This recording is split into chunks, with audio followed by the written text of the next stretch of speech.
M team we've seen today. I'm once again back with Too Soon. How's it going? More lore? More lore, because that's why we tuned into this stream. We can hear Soon yap about his personal connections with the players of TAMU. I'm just kidding. No, for real though, it's only the goalie, some guy that I have a personal connection with, and within our small little friend group that plays Omega Strikers, we're the only goalies, and he's really good at what he does.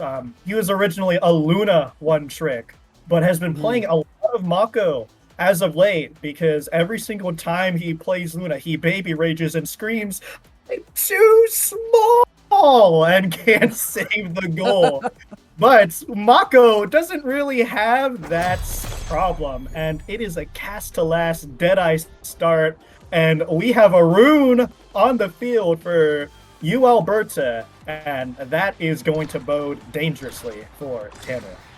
Wait, a rune? I don't see any rune here. Oh, All I see is oopsie. Juno, Imi, and X. Oh, brain fart there. It was banned. Smile. Yeah, rune ban, right? Looking at the gear and awakening selection, we have Deadeye for Imi and Mako. Everyone else opting for Castellas. Slick's actually for Sweatproof, while every other forward is going for the Maxwells. Yeah, pretty standard once more. I really like the strike shot Deadeye combination on some guy, because Castellas on the Mako is actually troll. And this is a really good investment here. TAMU able to find both barriers here, navigating the sentry turret. Offense continuing to pour. There's the barrier beam, and Sweatproof showing us why he is pro league. Beautifully played against Light Sky, mixing him up entirely with the timing of the strike. Yeah, I think the main thing we have to look at here is how the matchup between Zenith and Sweatproof go, right? Because both Zenith and Sweatproof are pretty experienced players, and both of them are on the Brawler, which, you know, arguably has lower impact than this midfield role, whereas some of the less experienced players in Reappers and A-Stam are playing this midfield role. So can Zenith, you know, make up for A-Stam, who is still on his training arc? That's really the big question here, as Sweatproof calmly wins his flip war against Light Sky. It's going to be a battle, or really, how does A-Stam feel playing this game? If A-Stam feels like exceptionally great, my goodness, these Koalas are going to run rampant. But if it's just Zenith left to his devices against some guy, it's going to get rough real quickly. But Zenith able to pick up a quick kill on Reappers. It's a power play for the Koalas, but Sweatproof running beautiful interference, able to equalize, and the pressure continues to mount. Sweatproof, a one-man band, doing it all. He still has possession of the core. I mean, that is just absolute cinema for any forward player. A masterclass on the Asher. Yeah, and, well, may pick up some size to go with it, or perhaps the Primetime or Perfect Form, which are also great picks for this Asher, though we'll have to see what goes over to the Asher, just waiting it out, honestly. Waiting it out, letting picks fall by. Not a bad idea, and a Perfect Form denied away from the Axe. Very smart pick from some guy and this Juno. Left for scraps. Primetime, though, not necessarily a bad pick, as Monumentalist is taken by this now as CTL.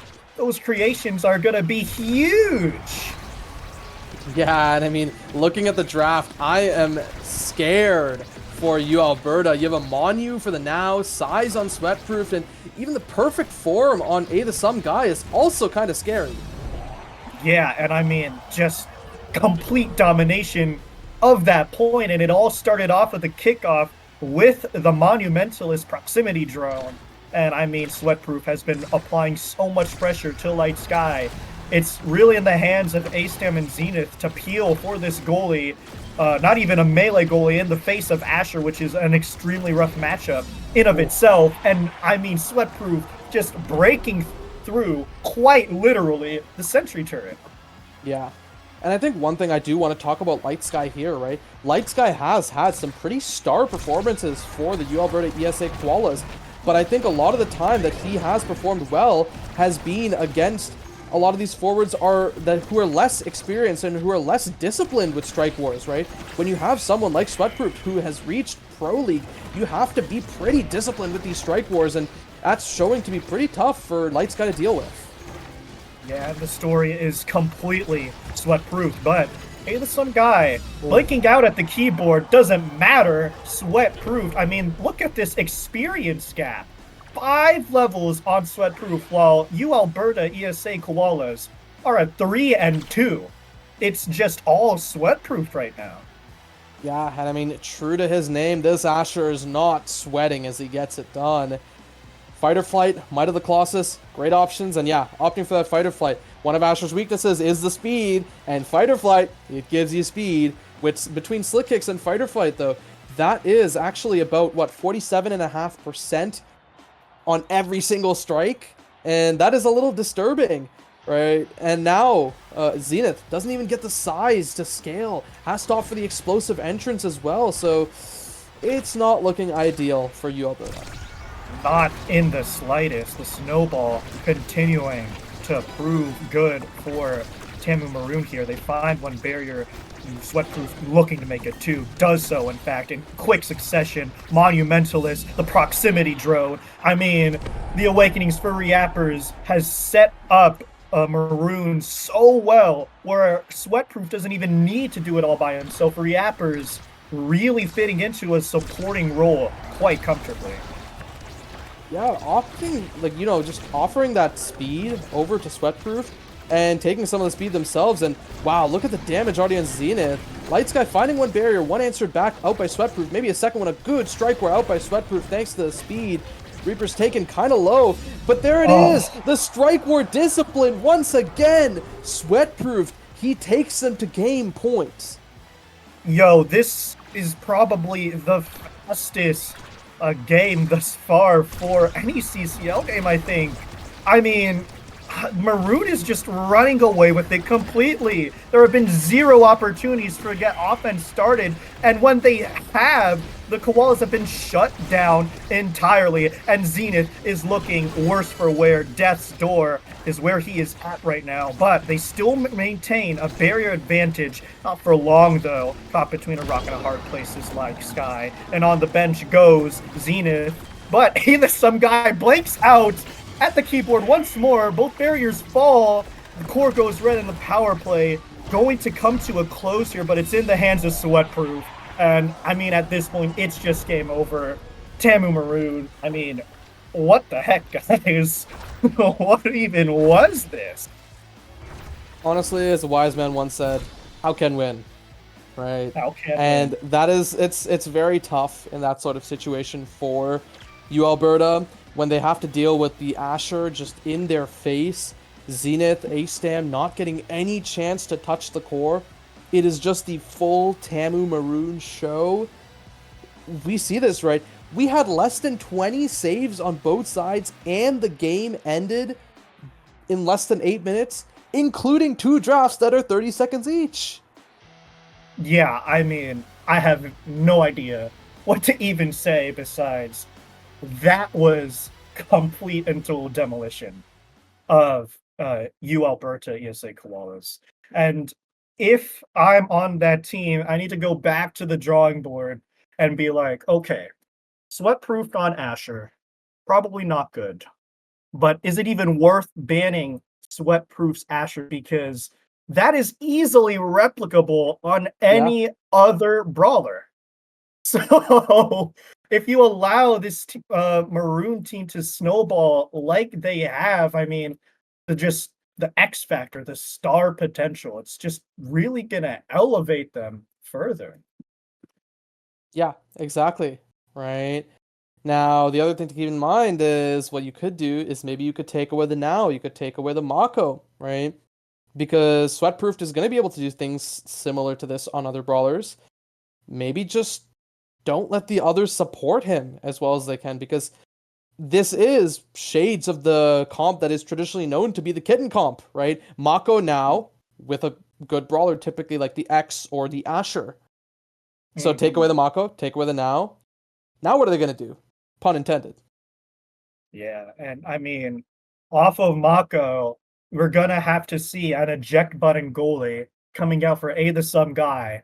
And I've been nagging him. I want to see the Luna in a CCL game, and he says no, no, no. Mako always. Mako good. I'm like, bro, play your OTP, please. But Hey, he may be forced onto it, right? If the Mako is yeah, gone here, yeah, it might just be, and we see primetime peak performance start. UAlberta is blue side, so yeah, they have the option to kind of go for some sort of double ban like Mako now, right? Mako into picking up the now for Zenith. I think the one thing is I would really much rather see Zenith on a midfielder as opposed to playing brawler here. I feel like they really need that level of core control in the midfield. And we've seen it time and time again. Even if it has been against weaker forwards than Sweatproofed, they have shown that they have pretty good core control in the defense if Zenith is midfielding. absolutely. And I mean, Light Sky has been a really good goalie, but it what really set the difference and the tone, the pace for that last game was Sweatproof mixing him up entirely, forcing Light Sky to be in a one-on-one.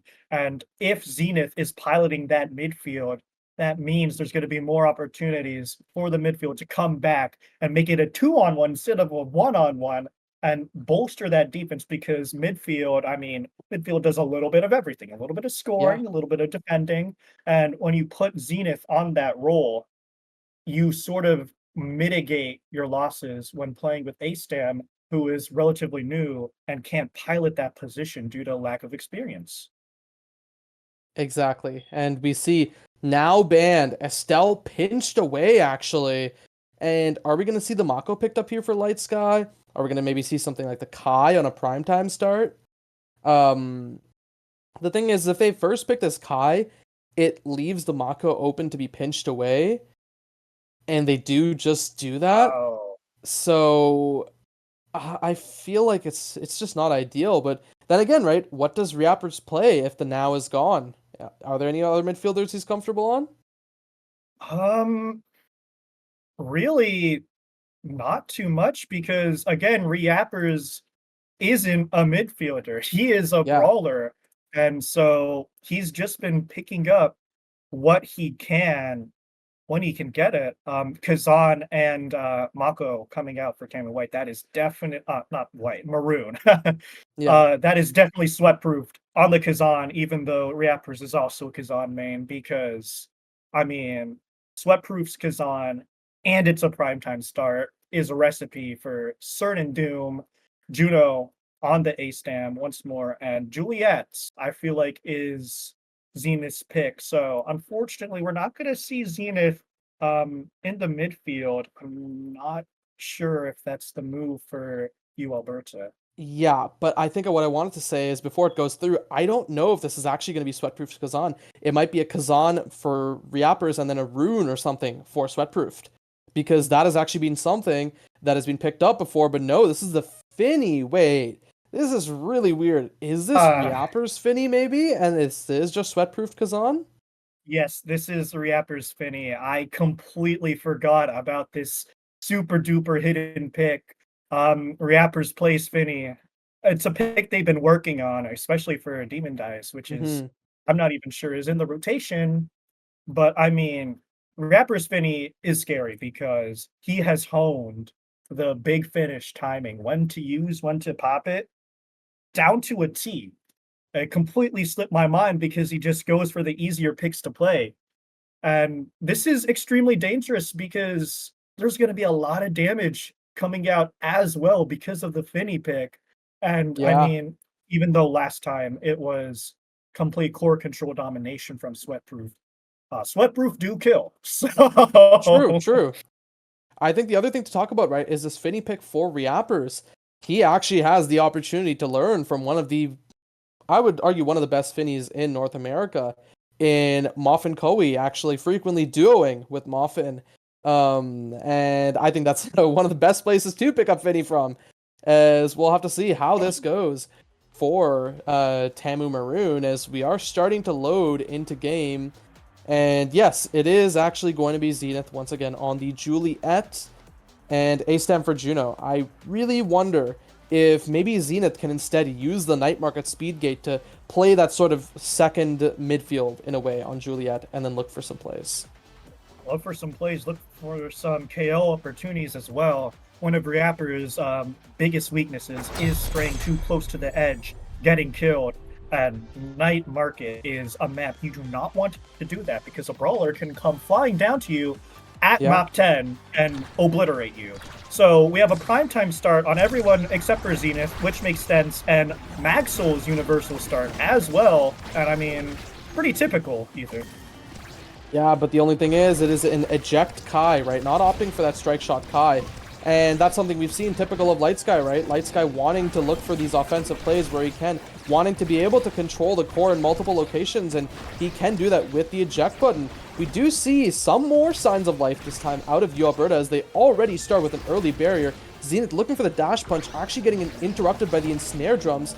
A crucial strike war won by Light Sky, but the core just gets back to them now. Something that UAlberta is doing much better this game is holding on to the core, keeping bodies in front of Sweatproof, not allowing him one-on-ones, but there's that big finish I was talking about from Reappers, who has been working on that so much. A flip in the face of Sweatproof expends it, but it is the double take or the triple take now from Reappers to catch Light Sky completely off guard. Yeah, I mean, that was a great triple take out by Reappers. Sweatproof did at least burn his energy burst, so maybe there's an option to look for some sort of kill with the damage out by A-Stam into something finished off. Another flip out by A, the some guy, not intercepted by A-Stam. A good Giga Blast to actually interrupt the crooked leverage, and a great kill out by Zenith. A flip burned by Reappers now, but now Alberta needs to find some way to capitalize off this power play. Some way, and with that drum and bass holding it down, big finish as well. TAMU Maroon do an excellent job defending, like Sky almost dying out of nowhere, and it's Sweatproof in a familiar position, one-on-one, winning the first barrier, can't find two, and it's now on the hands of Zenith, trying to equalize here. But nice clears found from Maroon, and their defense is just as potent as their offense. Yeah, good flip out by Light Sky. A-Stamp picking up the rebound and grabbing one barrier. Second potentially found, but it's really hard to push through the drum and bass when you don't have anything like the punch. A good strike where out by Zenith pays for it with his life. And now Light Sky and A-Stamp need to find a way. Those flips we talked about last week, not yet found out by A-Stam, but they still have one barrier to work with on the defense. And as Zenith comes back, it's looking okay for UAlberta. Yeah, but the power play continues once more. It's the goalie going down, but if they have it in their hands, and A-Stam, the hero, completely reaction checks some guy. He got super greedy with his clear, and it is A-Stam, the hero for UAlberta as they equalize in points.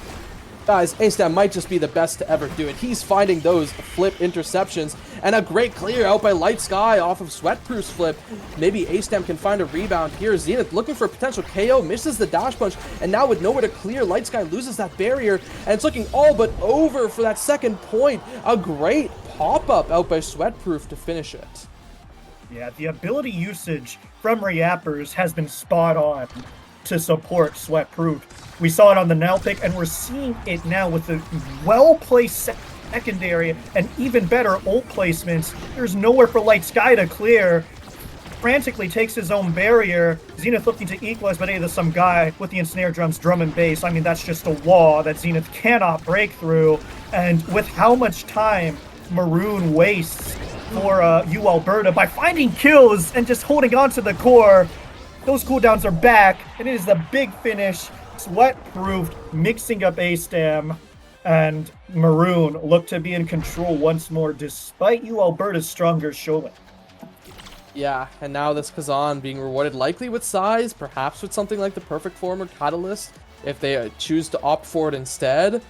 But the size would make taking these strike wars so much easier, and on a 2-barrier map, Demo looks even more attractive. The Twin Drive for Kai means that he can push up a little more often, but then this Perfect Form, right, that's even more damage that's going to be able to come out, and it could look pretty dangerous.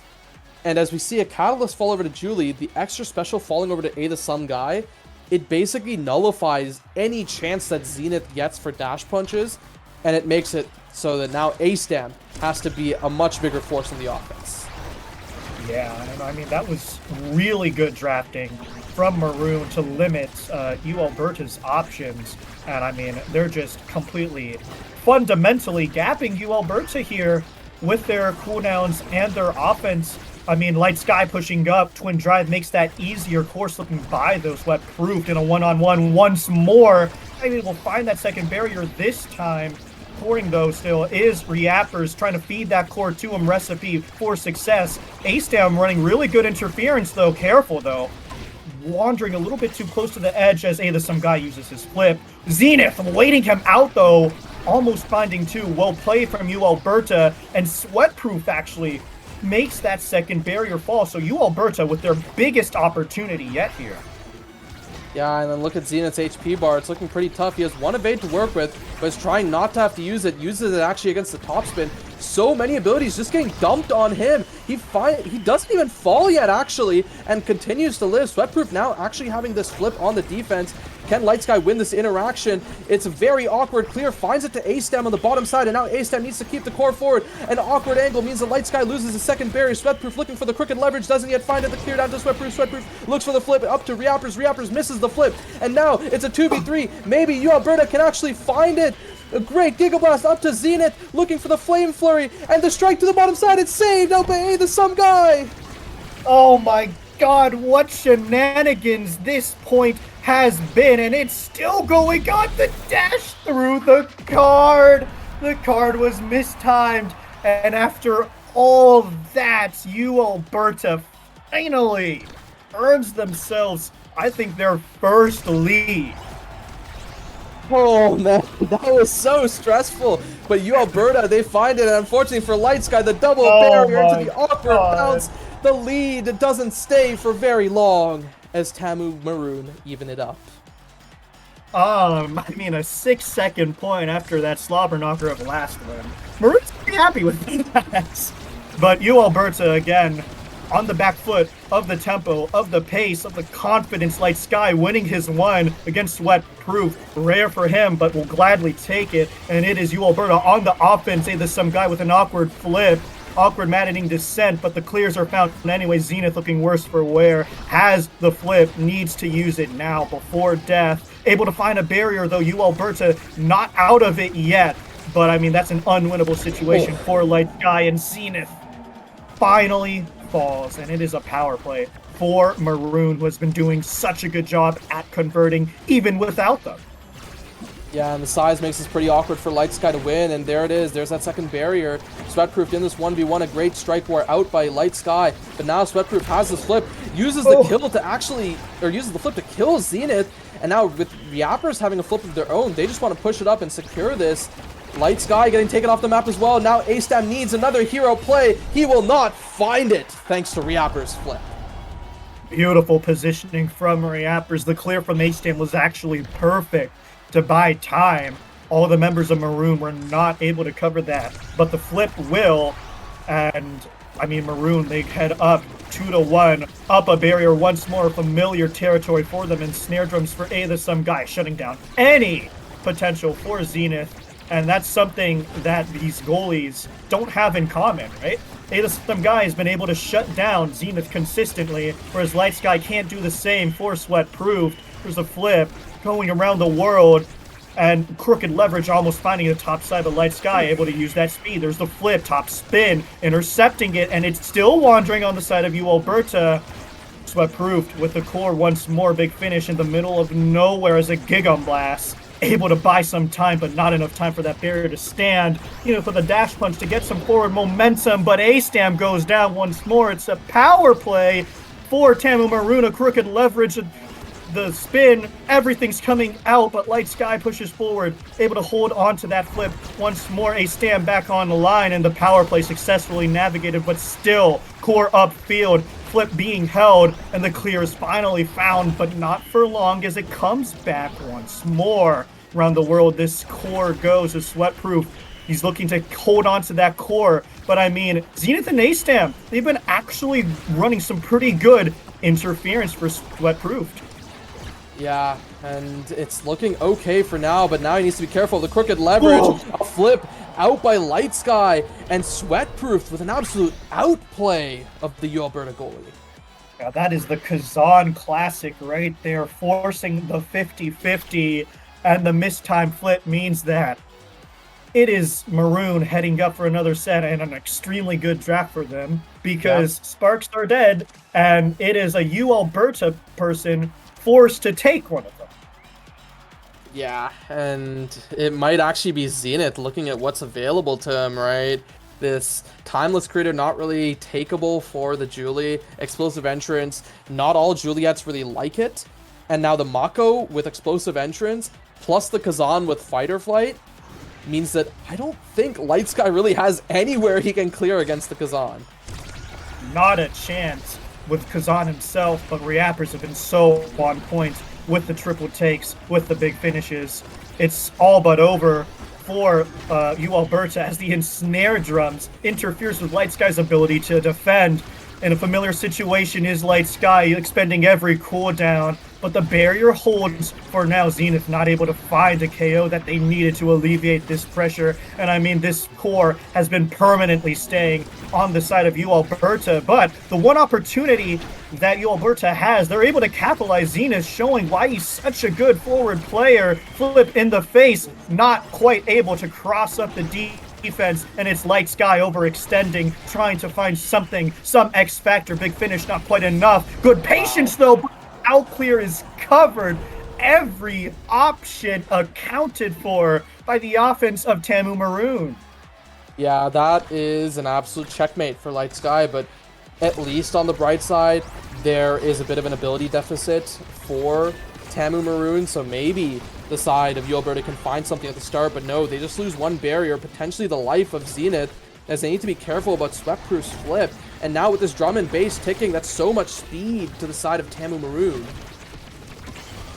Yeah, it's just looking a bit too much to handle, but Zenith able to handle the flip from some guy, and they're able to equalize in barriers, but they can't find the second. There's a story of UAlberta. They only have one shot at it, and Sweatproof running beautiful interference with that flip.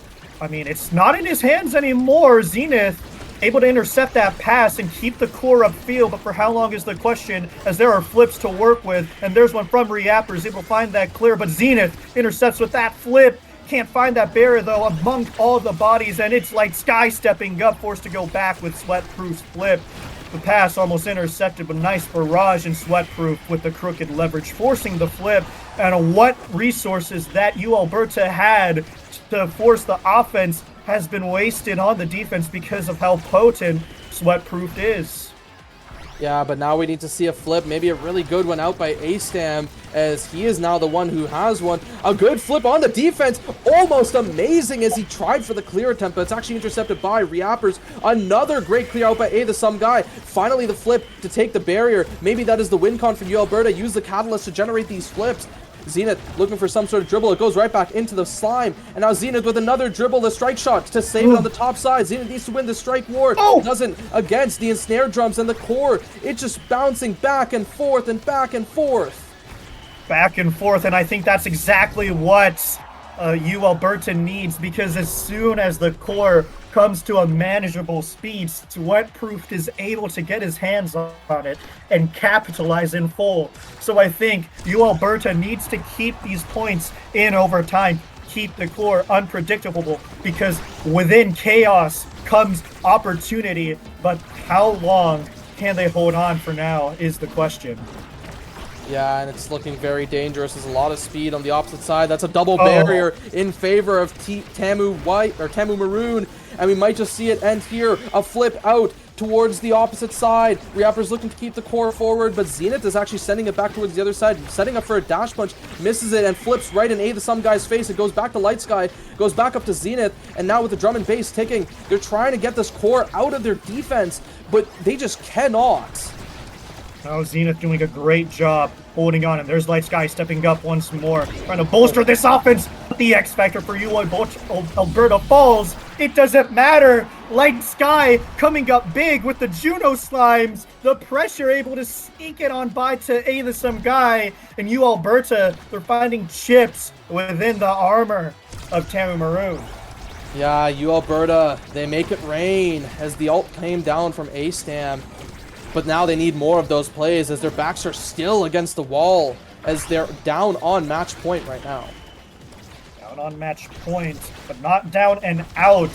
Still holding on here is UAlberta. They have the core more often than not within these last few sets. Sweatproof not able to hold on to it within this last set, and just now, A-Stam dies with the flip because he's straight too close to the edge, and it's a power play from TAMU Maroon. They need to get something started here, and a nice flip from Light Sky. A beautiful angle. There's one barrier down, but their man might be down soon as well with Zenith looking worse for wear, and there he goes. A-Stam back online, though. It's still a 2-on-3. Reappers trying to get something started here. Nice patience, but another kill found. The snowball, it's happening, and it's coming in fruition. It is some guy at the midfield line as Zenith comes back online, and Sweatproof able to find that second barrier. The flurry coming out, comes bot side, the crippling leverage not enough. A-Stam able to thwart it with the top side, clearing the slimes coming down to make it range. They equalize, and Zenith has a flip. Either some guy gets it to Sweatproof, and he can't find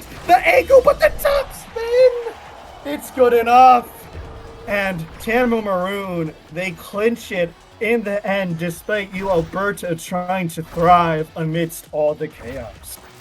Yeah, and I mean, at least for TAMU, that is one of their teams finding a series win today as Maroon moves up to 3-2, and hey, UAlberta falling down to 2-3. It's not over yet, right? They can still make it into playoffs, but it's looking like a pretty tough battle for them. Pretty tough battle indeed. I mean, Zenith and Light Sky, they did the best they could, but this is a team game, and the team is only as strong as their weakest link. They need A-Stam to start stepping up, start learning the game a little bit more, because 87 redirects on the Juno should just be illegal. I mean, you have blobs that redirect for you. So A-Stam needs to go and get some help from his teammates, and if they're able to do that, UAlberta will be able to climb through the ranks with relative ease, because I mean, they have two great players on their team, Yeah. and they just need to get that third. Meanwhile, TAMU Maroon, I mean, peak performance from them, unironically, completely decimated UAlberta. And I mean, they're a really good team. They're 2-2, but that's only because they lost to Oklahoma State and SLU, which are extremely good teams. So they can hold their own. They have what it takes, and that is it for week 5. Ether, you have any last thoughts? No, not particularly. I'm excited to see what the teams have to bring in for next week. But I suppose that's it for us. Would you like to do the honors? Yeah. Giga Maggies, and we'll see you next time.